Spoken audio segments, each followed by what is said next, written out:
si nombreux pour l'ouverture de cette rétrospective. C'est une rétrospective à laquelle on tenait depuis longtemps et là on est très très très heureux de la faire. Vous avez vu la bande-annonce concoctée par l'équipe de Xavier Jamet et d'Olivier Gonor et je crois qu'elle reflète bien l'énergie qu'il y a dans le cinéma de Kim Ji-woon. Alors avant toute chose, les remerciements d'usage bien sûr, le ministère de la Culture et le CNC, notre tutelle. Nous remercions aussi les mécènes de la Cinémathèque française, Netflix, Chanel et la Fondation Gann pour le cinéma. Et pour cette rétrospective particulière, nous remercions le distributeur du film que vous allez voir ce soir, The Joker Film. Et je salue la présence de Manuel Chiche qui est dans la salle, qui dirige The Joker Film. Ça fait l'applaudir. Et l'applaudir le travail qu'il fait pour le cinéma depuis des années. Nous remercions évidemment le Centre culturel coréen et je salue la présence dans la salle de monsieur Il Lee, qui est le directeur du Centre culturel coréen qui nous a aidés. Et nous remercions également les sociétés Ambassador et l'hôtel Pullman à Bercy, ainsi que les champagnes Piper Heidsieck et Social, restaurant coréen, qui était le traiteur de l'événement. J'espère que vous avez pu en profiter. Kim Ji-woon, voilà, enfin Kim Ji-woon à la Cinémathèque.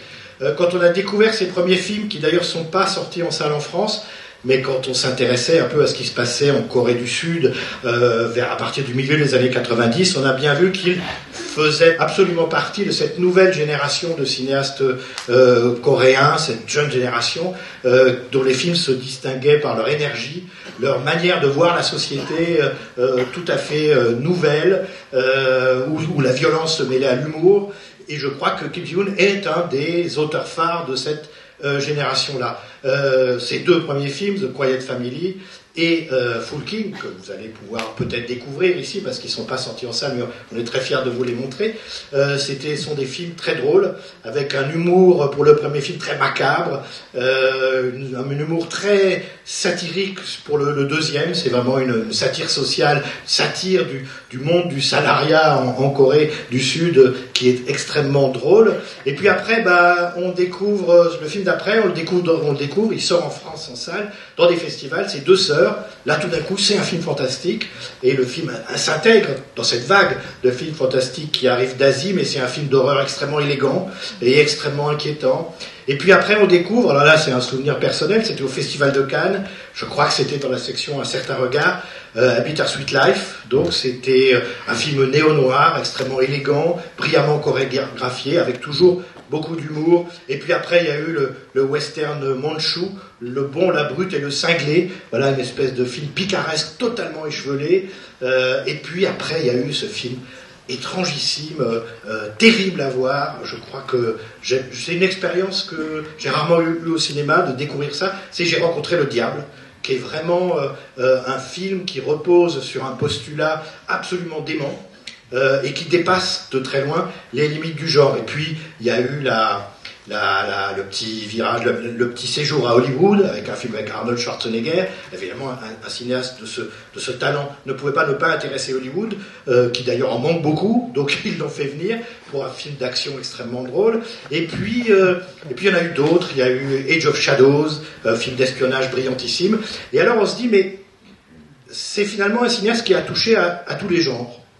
Mais est-ce que c'est un cinéaste versatile? Est-ce qu'on peut le définir par une forme de versatilité qui serait finalement à l'aise, quel que soit le genre de film, quelles que soient les conventions à l'intérieur desquelles il raconte ses histoires, il réalise ses films? Je crois que ça serait une erreur, parce que je pense que c'est pas très pertinent de réduire le cinéma à la notion de genre, mais surtout chez lui, il y a d'abord une chose qui est très très remarquable, c'est sa virtuosité. C'est-à-dire qu'il est à l'aise partout, dans toutes les situations. Et vous allez voir la virtuosité de la mise en scène, la maestra avec laquelle il filme les scènes d'action, les scènes psychologiques, la virtuosité avec laquelle il construit de la tension à l'intérieur d'un film. Ça, c'est très très remarquable, même parfois dans des films qui durent 2h30, etc.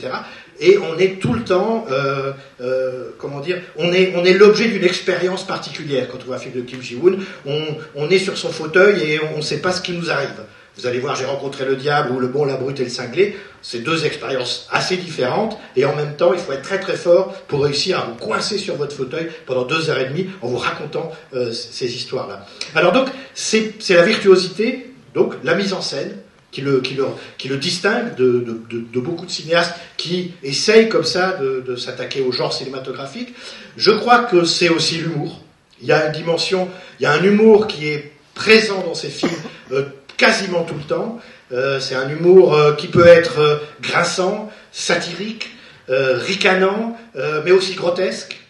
Et alors on se dit, c'est un humour qui nous soulage peut-être, qui nous console de la violence, de la brutalité de ce qui nous est montré. Mais parfois, et notamment J'ai rencontré le diable, c'est vraiment un film là-dessus, c'est que l'humour rend les films encore plus sombres.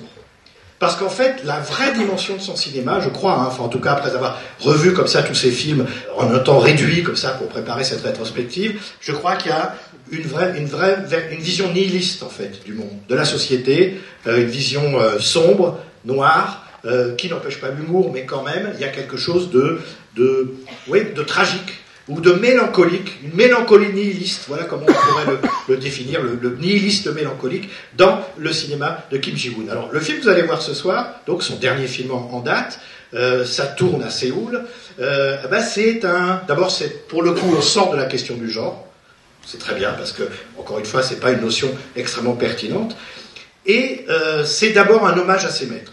C'est un hommage à ce qu'était le cinéma sud-coréen des années 60 et 70. C'est des cinéastes de la trempe de Kim Ki-young, Shin Sang-ok, parce que c'est l'histoire d'une équipe de tournage qui essaie de tourner un film, de terminer un film dans les années... on est dans les années 70, donc il y a au pouvoir un régime autoritaire en Corée du Sud qui veut à la fois que le cinéma exprime une identité nationale très forte, notamment face aux voisins du Nord, mais c'est aussi un régime qui pratique la censure.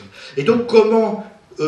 contourner la censure, comment la détourner, c'est un peu le sujet du film que vous allez voir ce soir, mais surtout c'est raconté de façon extrêmement drôle. Alors vous allez voir, le metteur en scène c'est le génial Song Kang-ho, qui a tourné déjà avant ce film 4 fois avec lui, c'est un acteur absolument immense, et qui dans ce film joue le rôle du réalisateur qui va essayer de terminer un film malgré tous les obstacles que le pouvoir politique dresse devant sa route. Et c'est extrêmement drôle parce que le film, vous allez voir, c'est un chaos. Le cinéma, c'est le chaos. C'est un film dantesque. Et je crois que ça résume un peu, peut-être, la vision du monde qu'a Kim Ji-woon. C'est que le monde, c'est le chaos. Voilà. Et je vous remercie de l'accueillir chaleureusement. Kim Ji-woon.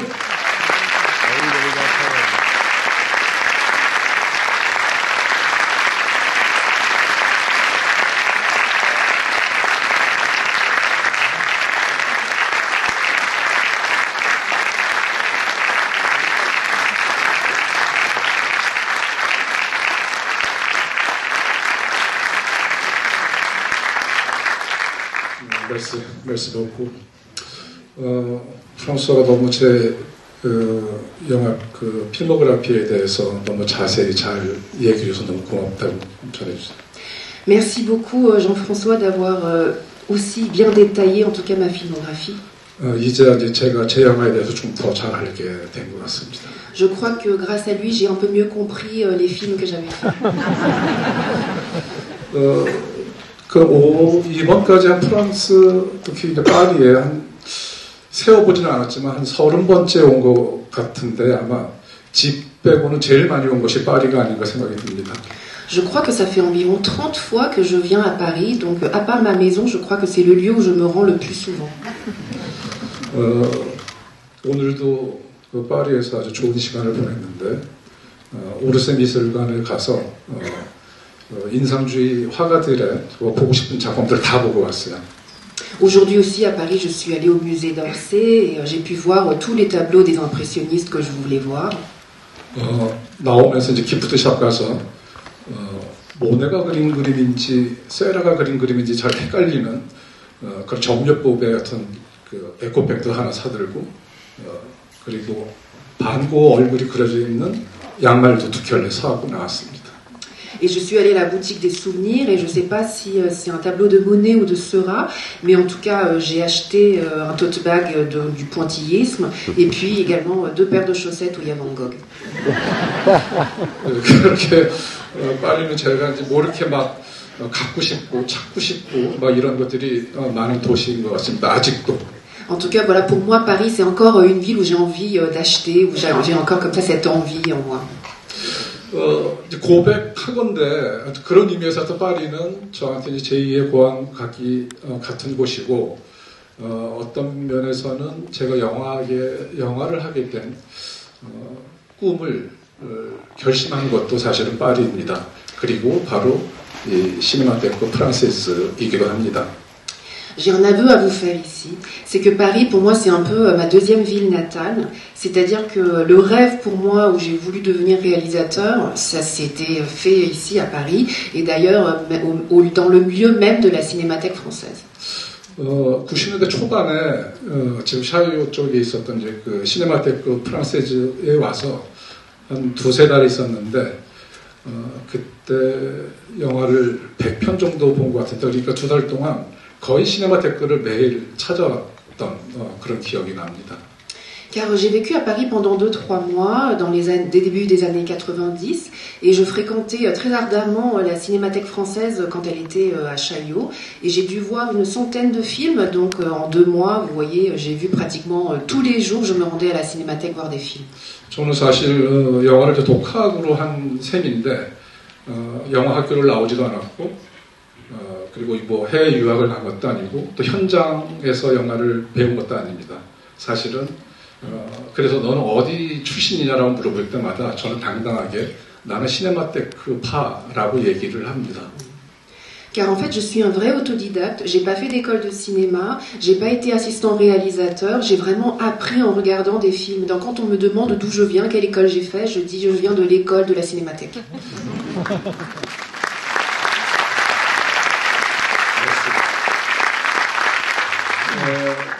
그 시네마테크에서 그 당시 시네마테크에서 이제 그 영화 천재들의 세계 각국의 영화 천재들의 무수히 많은 걸작들을 보면서 나도 언젠가는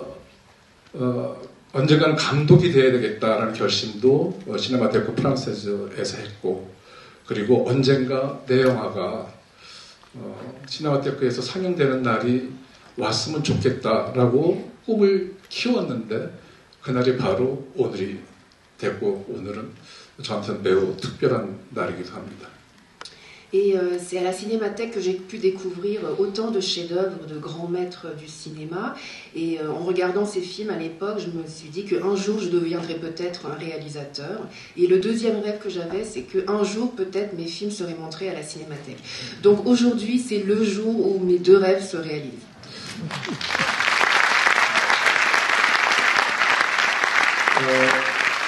그래서 뭐 영화를 지금 공부하시는 학생분들도 있을 테고 또 개인적으로 공부하는 사람들도 있을 테고 영화에 대한 꿈을 가지고 있다면 저처럼 시네마테크에 와서 좋은 영화를 보는 것만으로도 감독이 될 수 있다는 거에 이제 제가 바로 산 증명이 되지 않을까 생각이 듭니다. Donc je sais que parmi vous, il doit y avoir des étudiants en cinéma ou peut-être aussi des autodidactes qui aiment beaucoup le cinéma et qui un jour rêvent de devenir réalisateurs, comme moi je l'étais à l'époque. Donc vous avez devant vous la preuve vivante que c'est possible. 3년 전인가요? 시네마테크 이곳에 왔다가 10분 늦어가지고 쫓겨난 적이 있었는데 오늘 이렇게 당당하게 무대에 제 영화를 가지고 서게 됐습니다. 신납니다. Je crois que c'était il y a 3 ans, j'étais venue à la Cinémathèque et j'avais 10 minutes de retard et je me suis fait rejeter de la salle, enfin j'ai pas pu entrer dans la salle, donc je suis très content de me venger, de venir ici et de projeter mon film, donc je suis très excitée.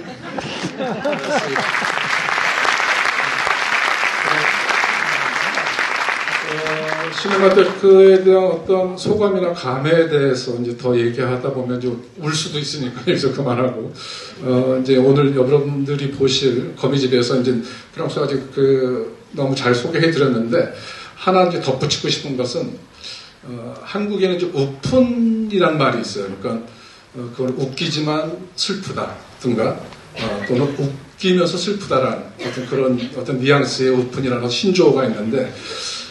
거미집이 웃기지만 또 슬픈 그런 영화가 아닌가 생각이 들고 한국의 우픈 코미디의 정서를 여러분도 오늘 즐겁게 즐기시길 바라겠습니다. Si je continue à parler de la Cinémathèque, en fait, j'ai peur de finir par pleurer. Donc, je vais m'arrêter là. Mais en tout cas, Jean-François a très bien présenté le film. Ça tourne à Séoul, Cobweb, que vous allez voir. En Corée, il y a une expression qui veut dire... une expression qui dit utpun, en fait, qu'on pourrait traduire par tragicomique. C'est-à-dire que c'est une tragédie qui est à la fois comique et une comédie qui est à la fois tragique. Donc, vous allez voir comme ça une tragicomédie. 네, 더 많은 얘기는 그 4.16 마스터 클래스 때 더 하기로 하고요. 오늘 재밌게 관람해 주시기 바라겠습니다. 감사합니다. Donc je vous parlerai plus en détail lors de la masterclass et je vous souhaite une bonne projection. Merci.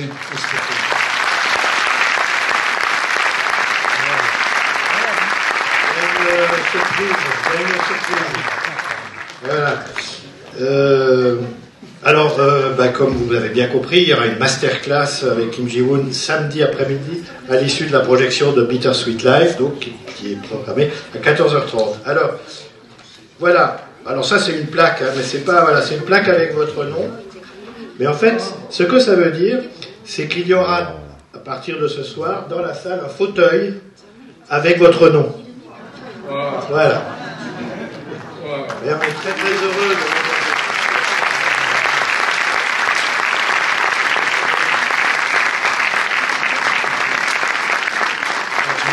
정말 울어있는 표정 같은데 이렇게 보고 정말 영화 감독이 되기를 정말 잘했다는 생각이 듭니다. 네, 감사합니다. J'ai vraiment envie de pleurer et je me dis que j'ai vraiment bien fait de devenir réalisateur.